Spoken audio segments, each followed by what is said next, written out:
everyone, Melting Man 234 here, and welcome to another episode of Forgotten Media, where I dig up some stuff you may or may not have heard of. Now I know what some of you are thinking, what the heck is up with this title?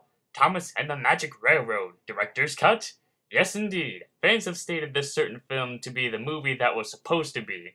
I recently went and watched the film for research and just to see it again after all these years since I was a Thomas fan back in my youth, and I enjoyed watching the movie. But looking at it at an older age, I can see there are some goofy moments and events that aren't explained very well. The one thing I always questioned was, how are all the engines able to run on their own without the aids of their driver and fireman? And where was Edward? We had all the other classic engines like Thomas, Henry, Gordon, James, Percy, and Toby, but no Edward. Then I eventually found out they didn't have time to finish a model for Edward for the film, even though he wasn't specifically written for the film. But it was still somewhat of a guilty pleasure to see it again, some good old nostalgia and all that. And then, of course, I eventually found the director's cut, and boy, I was surprised in how much they cut out. For instance, the film was originally going to be 146 minutes long, but after ruthless editing against the director's own free will, the film was cut down to 86 minutes. So let's see if I can try and squeeze in all this removed material into one vid. First, we'll take a look at some voices that were changed or added in over time. The narrator was actually supposed to be played by a future Lily telling the story, instead of Alec Baldwin as Mr. Conductor and the narrator in the final film. Thomas was originally going to be voiced by a man named John Bellis. He was excited about the project, thinking it would be his big break and all of that, but it didn't do so well with the test audiences when they heard his voice. Little engines can do big things. They argued that he made Thomas sound too old, and so the role was given to Eddie Glenn, who gave Thomas more of a youthful voice. Percy and James were going to be played by Michelle Angelis, if I pronounce that right, a person who was a narrator on the Thomas series in the UK around 1999. But the test audiences thought that the voices for the characters weren't that convincing, and so each had their own voice, with Linda Ballantine as Percy and Susan Roman as James. Lady wasn't going to have a voice in the original script, and Thomas is the one who can understand her telepathically. Of course, she was given a voice in the final film. Splatter and Dodge had different voices in the original cut.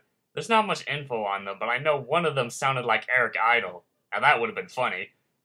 C. Jr. was originally going to have a British accent when the actor Michelle E. Rogers was called in, since he got the role of being C. Jr., and so he was called in by the director. He told her he was from Scotland, and since the director loves Scotland, this ended up in the final cut, which explains why Junior sounds like he's Scottish and not British. Diesel 10 also had some voice changes too. He was first voiced by an Australian actor, Keith Scott, and here's a snippet of what he sounded like. Losing your sparkle, eh? What perfect timing! And here's another clip that's more of a deeper voice. Not sure if it's the same actor, but I think it might be. Things are gonna change around here, puffball. You can also tell in this early promo photo, Diesel 10 is smaller than Thomas. Wonder how that happened. So the test audiences once again rejected the actor, thinking he sounded too scary for the kids, and so the role was given to Neil Crone. Although he did get the role, he first tried doing it in a gruff Russian accent, which was pretty cool.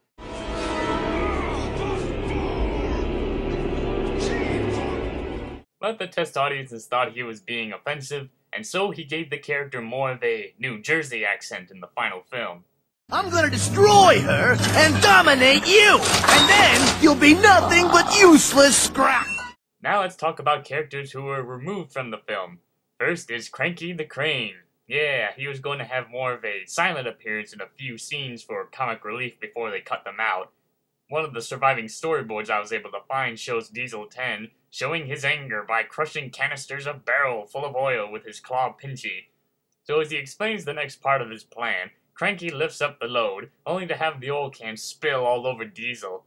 There's also another scene with him where he dumps a crate full of fruit all over Splatter and Dodge. But he was removed, and you can actually see a glimpse of him in the final film, where Diesel 10 leaves the engine sheds after hearing what Thomas and Percy said. Next is George the Steamroller, who is actually going to have a big role in the film, being part of Diesel 10's minions. He is hired by Diesel to destroy the buffers that connect to the Magic Railroad, and for his success, he'll be able to tear down the turntable at Tidman's sheds and use it for his own roller rink. I do find it interesting, since George wasn't a villain in the Thomas series. He was just a grouchy steamroller who was annoyed that he was living in a world where the railways outnumbered the roadways. Most of his scenes would have him destroying buffers to see which one was connected to the magic railroad, but near the end he soon starts to have doubts about it and redeems himself near the end. And now for one of the biggest characters that was removed from the film, who is the infamous P.T. Boomer, played by Doug Lennox. This character was a huge part of the story and was actually the real main villain, while Diesel 10 was more of a secondary villain. It would show that Boomer was always a bully to Burnett Stone when they were kids, and he was the one who trashed Lady, not Diesel. He then leaves Indian Valley while Burnett repairs Lady and tries every type of cold he can find to get her back up and running. Years later, Boomer returns now as an old rugged man on a motorcycle who doesn't believe in any of that magic mumbo-jumbo in Shining Time, and only believes in greed and money. There are scenes with him talking to Burnett and demanding where Lady is, since he's determined to destroy her for good. He eventually makes his way to Muffle Mountain, planning dynamite to blow up the location of Lady. While he's doing this, he sees Thomas on the mountain after he's gone through the magic railroad. He shrugs it off, saying it's just an oversized toy, and sets off the explosions, which causes Thomas to fall because of the massive earthquake that was caused by the explosions. As Thomas enters to the secret passage back to the island of Sodor, Boomer follows him down, launches out, and lands on Diesel 10, which leads to the whole chase sequence.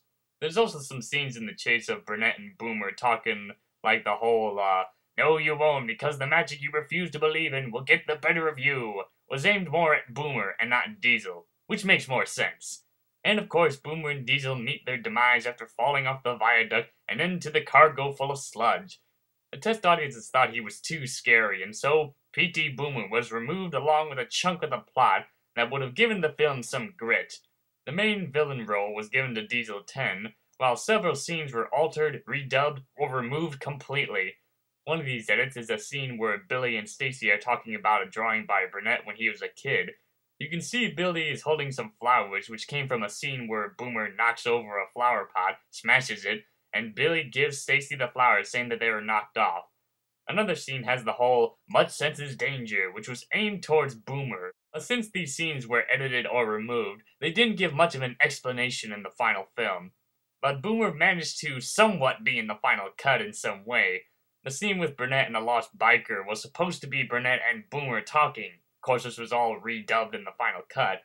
In the chase sequence where Thomas, Lady, and Diesel go through a tunnel, you can see a model of Boomer in the screenshots since he was riding him during the chase. And he has somewhat managed to make an appearance in some of the Magic Railroad books and even one of the trailers, which is surprising. Now let's talk about scenes and events that were removed or altered, and boy is this one going to be a long one. Diesel 10 was originally going to be a new engine hired by Sir Topham Hatt to help out on the island of Sodor. He looks more like a regular Diesel, but when he explains his real intentions, a hatch opens up revealing his claw. And it's pretty interesting seeing an early design of that. Best way to see it would have to be the children's book called Diesel 10 Means Trouble. There's going to be a scene where Burnett Stone looks at a picture of a young brunette dancing with his friend Tasha at a school dance, while a young P.T. Boomer glares at them, which would then lead to a whole flashback sequence. The entire scene was cut, and only the audio was left in, but the photo does manage to make a brief appearance in the final film, where Stacy takes Lily to see Burnett. If you pause the screen at the right moment, you can catch a glimpse of the photo. Mr. Conductor was given some changes here and there. One would have size differences when he enters Sodor, and another is that he tries to get to the windmill with his gold dust, but makes it halfway and runs out. Because of the loss of the gold dust, Mr. Conductor slowly grows weaker and almost ends up dying. You really don't see that in the final film. It's just Mr. C's mission to find more gold dust with no dangers of becoming ill or dying. The scene where Mr. Conductor gets free from Diesel's grasp at the viaduct, he was supposed to cut a wire instead of hydraulics pipe, and fall out of the grasp, landing on a bush, which bounces him to the windmill, instead of having the claw launch him to the windmill. There was an extended scene with Junior riding on Diesel 10 having a wild time, as Diesel is trying to throw him off.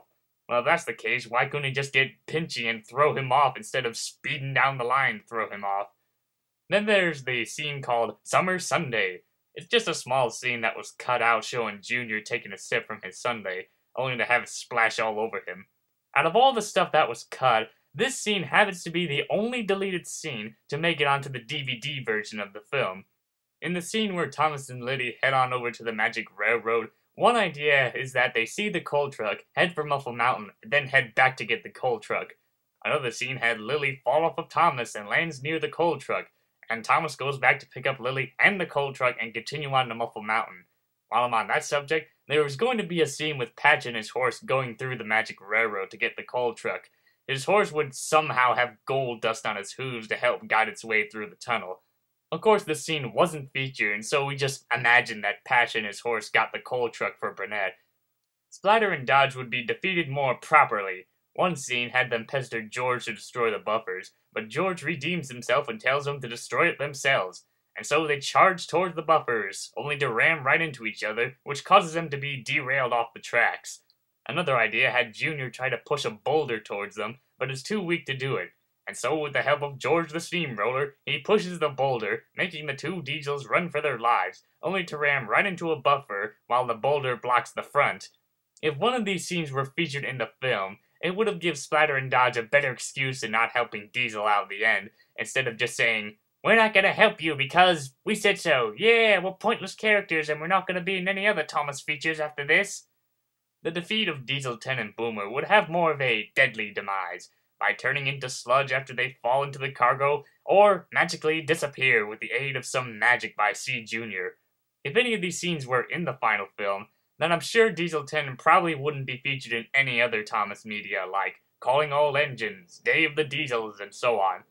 And finally, an alternate ending showing Lily and Patch now married and have kids of their own in the future. Although it was cut, you can see a small glimpse of it in the final film near the end. Well, there you have it. It's pretty amazing all the stuff they cut out because of all those bloody soccer moms who were part of the test audiences. People have made random videos and random petitions on wanting the director's cut to be released on the DVD. And it seems like the only surviving material of the director's cut would have to be the original chase sequence, where in that one you get to see P.T. Boomer in action, and you can also get to hear Thomas and some of the other characters' original voices before they were changed. If the director's cut ended up in the final film, it would have made it a lot better at an okay film, and not having that many holes as the final cut did. It would be cool, but it wouldn't be anything groundbreaking or any of that jazz. Besides, it's Thomas the Tank Engine, so what'd you expect? Well, that wraps up this episode of Forgotten Media. Tune in next time where I'll be talking about 3 different shows in one video, which will be introducing a new feature to my Forgotten Media series. So until then, this is Melting Man 234 signing out.